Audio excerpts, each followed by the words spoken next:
Hi guys! Magandang araw! Today, papakita ko sa inyo kung paano ginagawa yung sabon natin. Honest Glow Kojic Papaya. Ayan.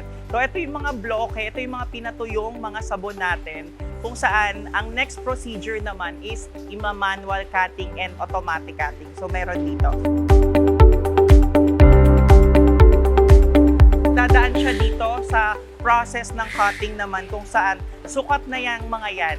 Para accurate yung sukat guys, una nilang ika-cut dito tapos ililipat dito para yung sukat na kailangan makuha. After masukat dito, ipapatas, tsaka naman natin itutulak para makuha na yung final na sukat ng mga sabon natin.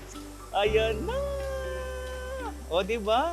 Perfect na perfect yung pagkaka-cut nila as you can see.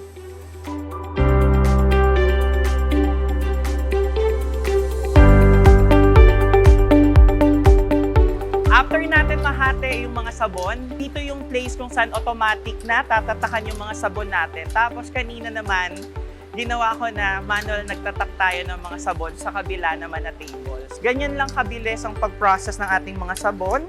Para matatakan, ihihilera lang natin dito. After matatakan, ilalagay lang siya sa mga tray at ihahanay ulit para sa final step, which is yung pagpo-foil wrap.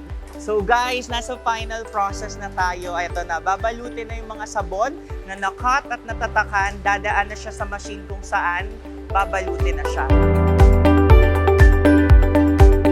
After dumaan sa process na to, ito na yung finished product kung saan babalutin na, ilalagay na sa box para ma-deliver na sa mga resellers and distributors natin.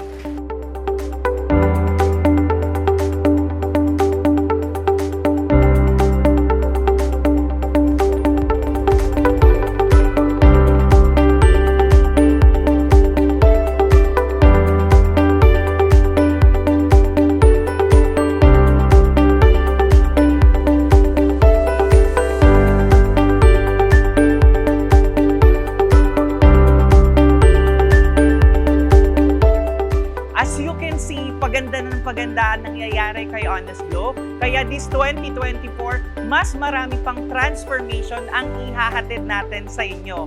With Honest Glow, hindi lang physical transformation, kundi financial transformation ang kaya nating ibigay.